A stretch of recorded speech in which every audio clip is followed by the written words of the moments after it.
Hello everyone, that's me. I have a weekly personal podcast and that's the link to my blog. So I'm recording this on Sunday the 13th of June.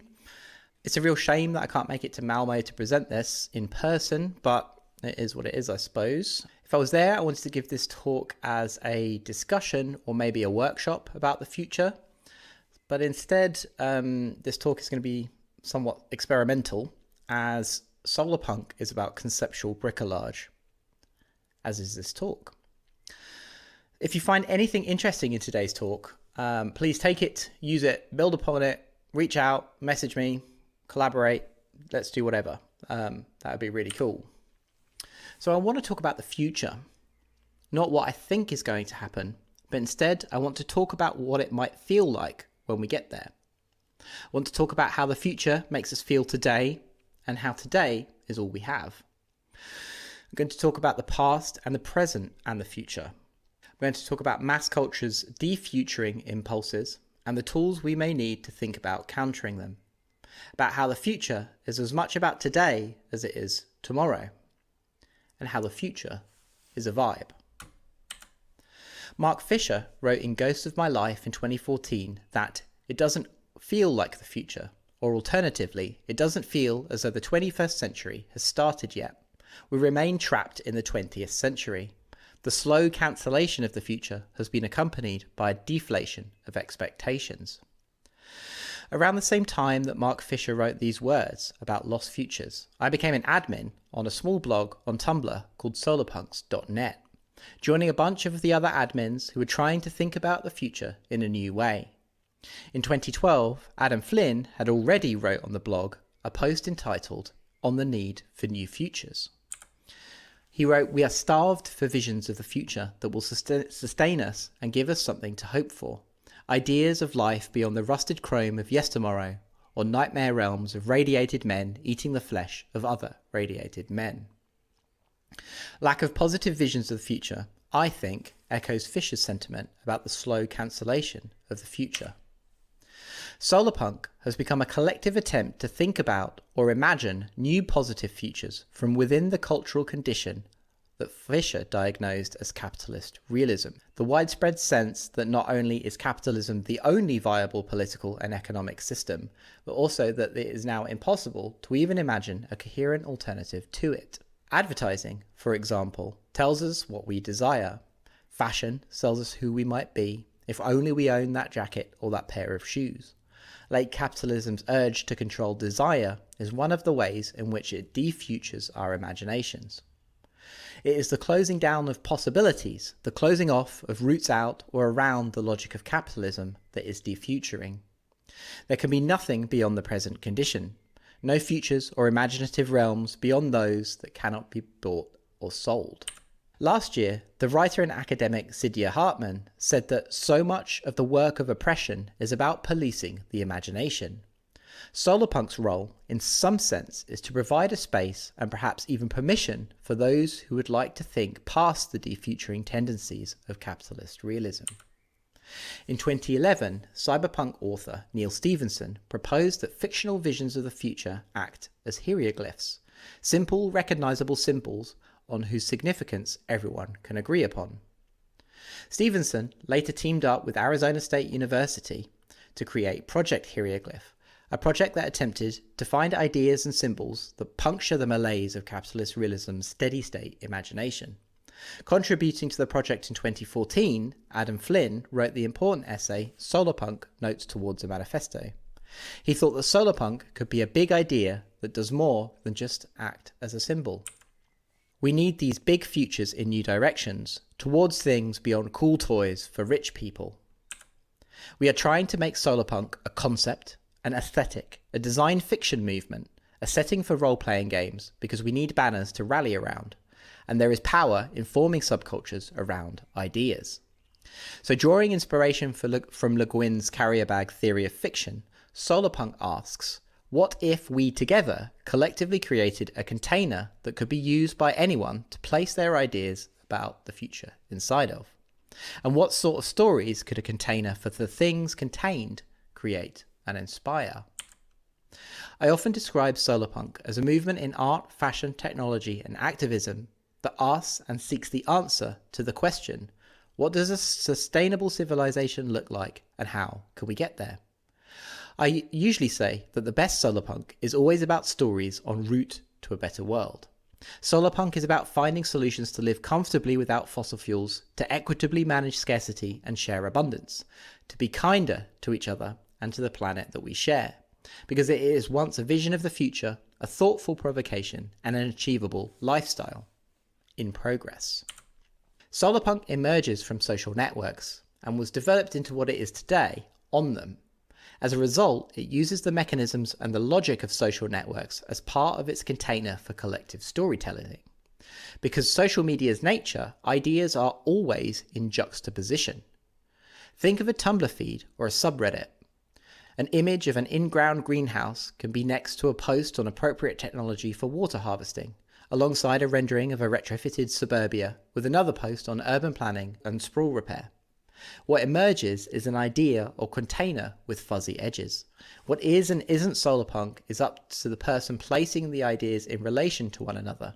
It draws out one of Solarpunk's first principles, polyphony, a texture consisting of multiple simultaneous lines of independent melody. These lines are always in dialogue, sometimes in chorus or harmony, occasionally dissonant with one another.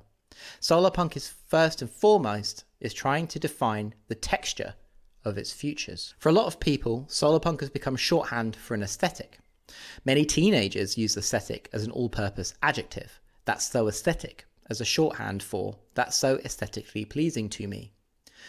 But in broader internet parlance, it now means a collection of signifiers, or more precisely, a vibe. When we think of the future then, we shouldn't think of the sustainable heat pumps or magic internet money. They are all part of the texture. The future is first and foremost the vibe. The future and its texture that I most vibe with, of course, is Solarpunk, because the only other options are denial or despair. In January of 2021, my colleague John Palmer coined the term scissor label. A scissor label is a word or phrase that, for the first time, establishes a widely embraced name for a trend without simultaneously establishing a canonical definition. It is a vague term masquerading as a specific one. Once a scissor label is established, controlling its definition means controlling whatever the trend represents. Solarpunk actively tries to avoid this simple definition, despite many attempts by people to do so, because Solarpunk is a container that contains a texture. Real ideas about permaculture and eco-fascists, for example, sit together in juxtaposition. It keeps its edges blurry. Solarpunk is about individuals making up their own minds about what a sustainable civilization may look like, and what the vibe will be like when we get there. Writing in Solarpunk in 2015, speculative fiction writer Andrew Danner Hudson picked up on the necessity of Solarpunk as scissor label to escape or avoid clear definition. What is Solarpunk? I hesitate to define it, and therefore limit it for the thousands now exploring its possibilities. We should, for a while at least, think of Solarpunk as vibe or Solarpunk as scissor label. The first Solarpunk anthology was published in Brazil in 2013, Ecological and Fantastical Stories in a Sustainable World. Simply by its name, Solarpunk immediately reserved a space at the table alongside other punk genres. Most people, upon encountering Solarpunk, make an immediate comparison to its grandfather, cyberpunk. In 2021, 35 years on from its inception, it has become an aesthetic and vibe too. Heavy rain and harsh neon, robot limbs and cool VR goggles. Its vibe has been gyroscopic, its core tropes, concerns and ideas in orbit of one another, not held in relation. The genre's big symbols, like cyberspace and the metaverse, have transcended their role as symbolic warnings, and for many have become their own hyperstitional, self-fulfilling prophecies. Frederick Jameson observed in 1982 that the role of science fiction was not to imagine the future so much as to rather defamiliarize and restructure our experience of our own present, and to do so in its specific ways. If sci-fi is always about now, then cyberpunk was about the 1980s of America. about urban decay, corporate power, globalization, and greed. The rise of zero-tolerance policing, people's anxieties around healthcare, and the psychological toll of 50 years of the possibility of nuclear annihilation. It was about creeping digitization and the coming planetary scale computation that we have around us today. The genre's foundational texts and narratives had a deeply cynical view of the future, alongside a call for resistance. As the genre and its aesthetics trappings grew up beyond the subgenre of science fiction, many of its politics were worn away by its cultural passage, in somehow becoming a kind of roadmap for the kinds of technology it sought to critique and warn against. Our cyberpunks in chief today have started online bookstores and are now building rockets.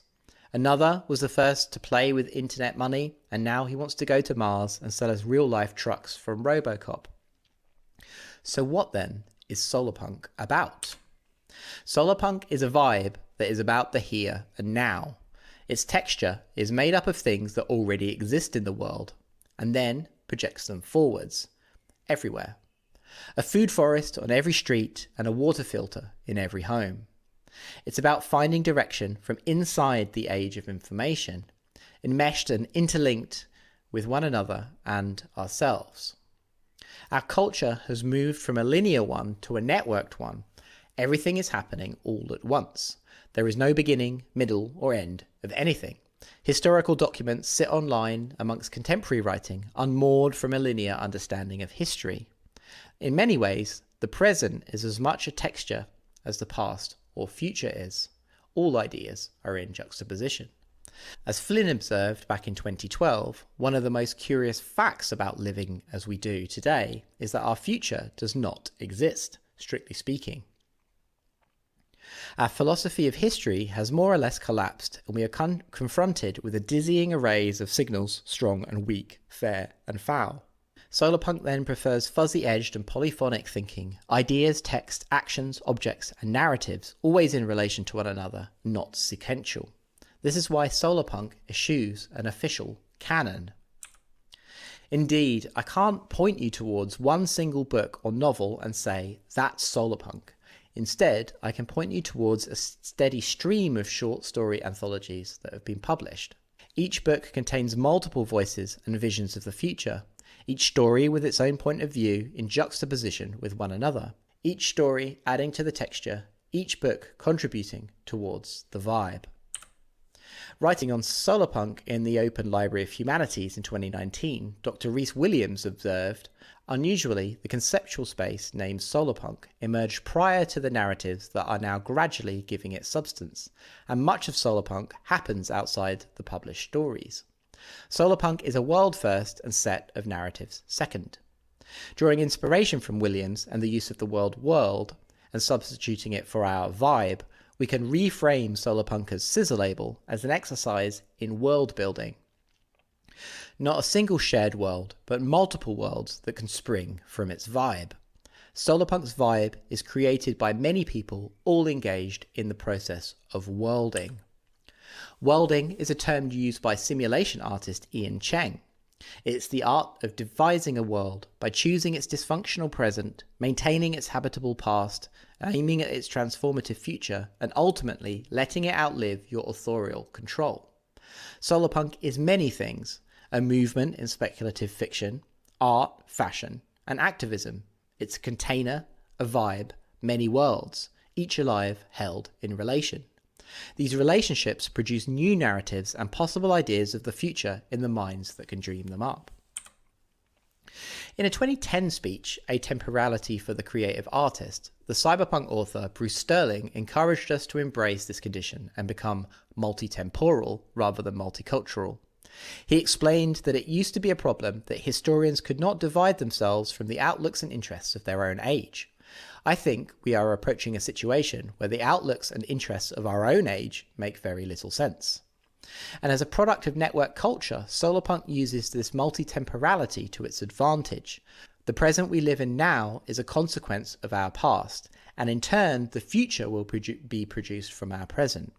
So in our own present, we have many concerns, multiple doomsday predictions slated to hit before our expected retirement ages, the militarization of the metropolitan police departments, the failure of existing political order to deal with the existential and quite urgent threat of climate change, capitalist atomization, and any idea of the future, for most, potentially crushed by accumulated inequality.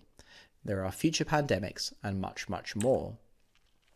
So to face these challenges, we can look to the past as much as we can think about potential futures. There is much work occurring across fields to decolonize and recontextualize history, to retell narratives that we tell ourselves about the past in the present. Solarpunk worlds provide a multitude of spaces for indigenous sovereignties, reproductive justice, and radical queer politics, for example. A solarpunk world is one that can juxtapose ideas from all points in our timeline, recasting old ideas alongside the contemporary and the useful, and then project them forwards to see the consequences, for better or for worse. Solarpunk is about finding ways to make life more wonderful for us right now, and more importantly, for the generations that follow us, i.e. extending human life at the species level rather than individually. Our future must involve repurposing and creating new things from what we already have. In the long term, Solarpunk takes the images we've been fed by bright green blogs and draws them out further, longer, and deeper. Imagine permaculturalists thinking in cathedral time. Consider terraced irrigation systems that can also act as fluidic computers.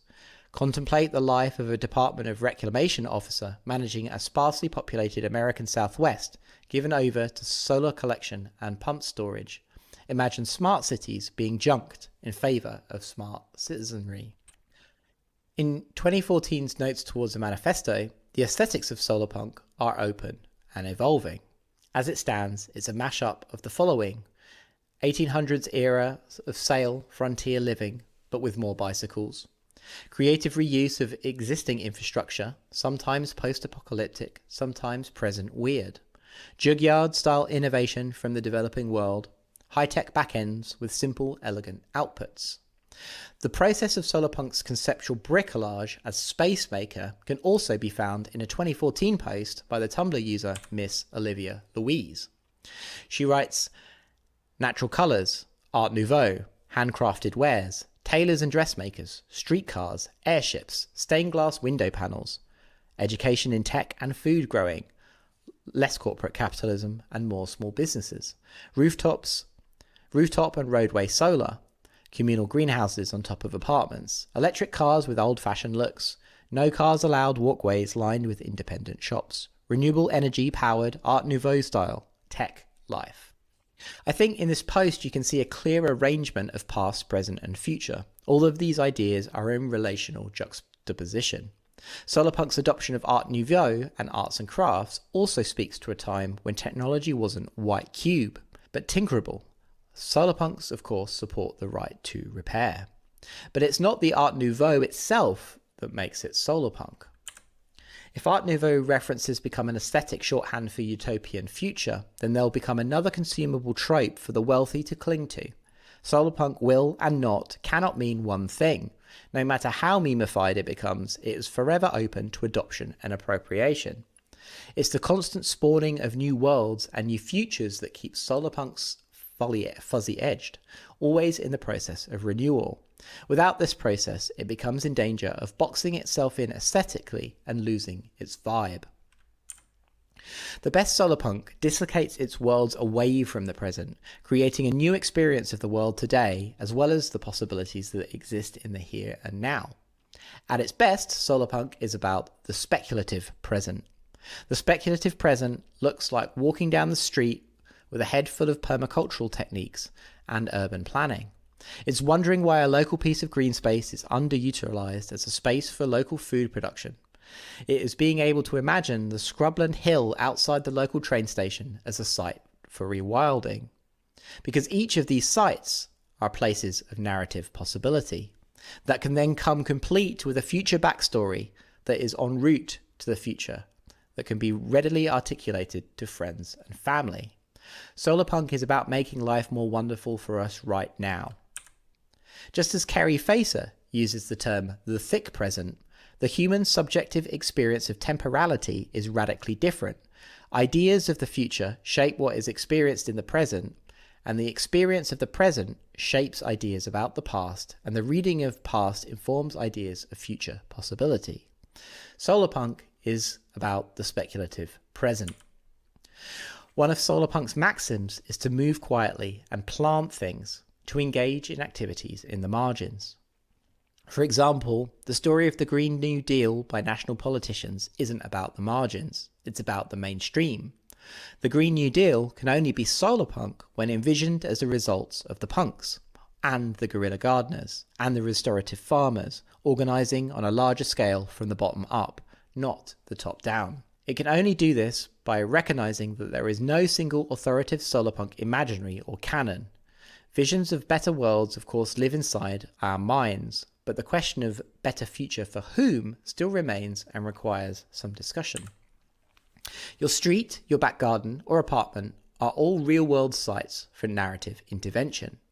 But it is the imagination, of course, that we test the better future for whom. Writer and theorist Paul Graham Raven, in his essay Ways of Telling Tomorrows, makes the case that the utility of science fiction is to provide us with a sandbox today, where ideas and solutions might be tested to destruction without consequence.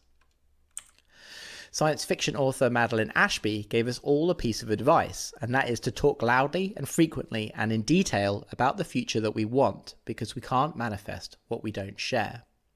And it is in discussing the future loudly and in detail that we can test Raven's sandboxes whilst retaining the vibe. In 2018, comics writer and author Warren Ellis introduced the term refuturing.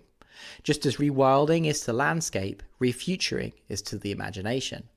The sense of creating new immediate futures and repopulating the future space with something entirely divorced from the previous consensus futures.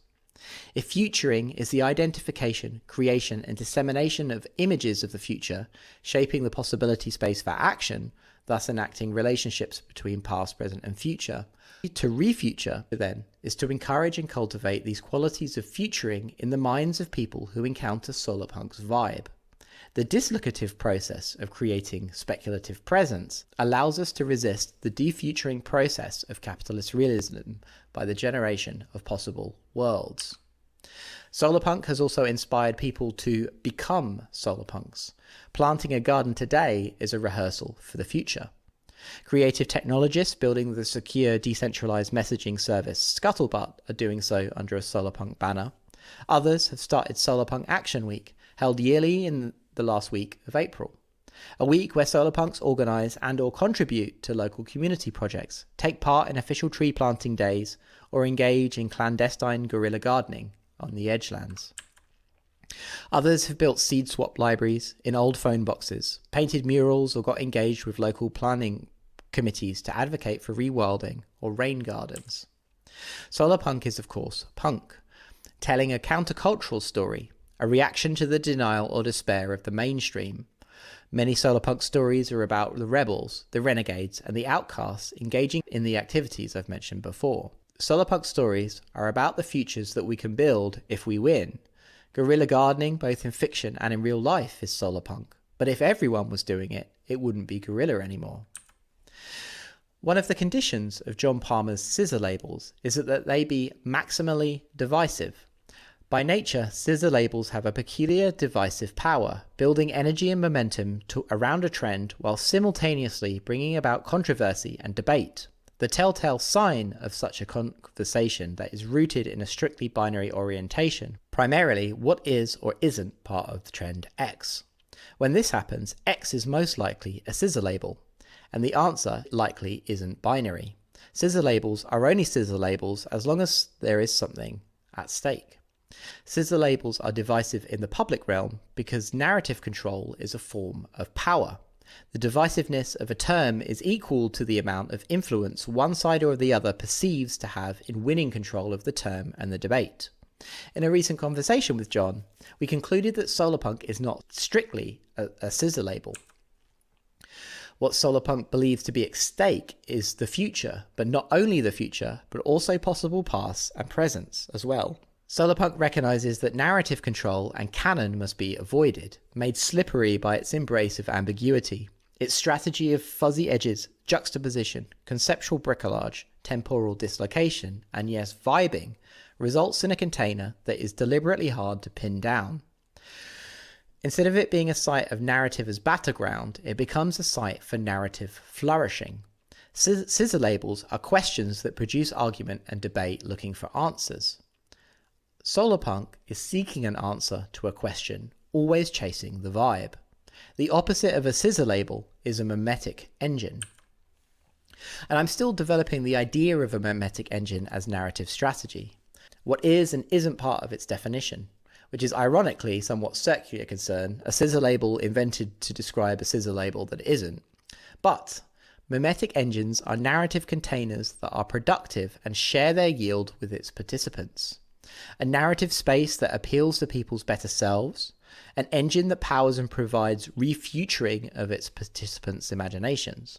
Memetic engines are always questions looking for answers. Those answers can undergo reformation and disruption without affecting the question. Memetic engines are ideas for producing more ideas, and those ideas must affect the world beyond the boundaries of its container. And it's my belief that we can feel our way out of the mess that is the early 21st century by chasing a vibe. It doesn't mean this vibe, but any vibe.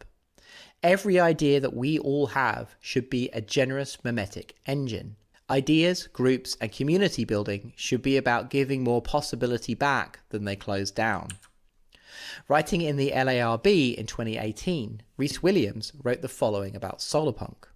Solarpunk is characterized as a kaleidoscopic manifesto, an argument in story and image, the song of a community both incoherent and coalescing, simultaneously committed and finding its feet. There is no guarantee this will lead anywhere, that it will grow or thrive or influence culture and thinking as a whole. But the Solarpunk community and its stance make up a positive force in the current struggle. Here's to the light. So in order to think about the future, we must decide what ideas we want to change or implement today. The speculative present is one that floats above, or rather on the surface, of wider culture, raising the anchor that secured it from the currents of the past. Then there are of course multiple presents that can be imagined, just as there are multiple futures. So Solarpunk is not one big future, but a vibe, a memetic engine for producing better vibes. Each vibe you pick up and sample should be considered a grand dress rehearsal for the future that we would like to live in, told through story, dreams, and song, inspired by practical developments and interventions in the world that exist today as its stage. Solarpunk as a movement is building new futures in the minds of individuals, but also creating and inspiring communities to DIY their own better futures into existence from the bottom up, because planting a garden today is a grand rehearsal for the future. What better place is there to share a vibe than in a garden? And every day is an opportunity to share your vibes with others. What is good about the world can be bundled together. These things can be put in juxtaposition and placed in a container. And then we can wonder what the world would be like if more and more people shared these vibes. Action can only ever take place in the present. Because how disappointing would it be if we all sit at home and imagine radically different futures and not have them materialize, as no steps were taken to see how today could lead to tomorrow, because we can't manifest what we don't share. The future is, of course, for each of us, both as individuals and as a collective, a vibe. Anyway, thanks very much. Sorry it was a bit experimental, but hopefully you got some interesting thoughts out of it. Thanks very much for having me in Tonal. Maybe we can hang out all in person next year. You can find me at thejmo.net or add me on Twitter at thejmo. Thanks very much. Be well.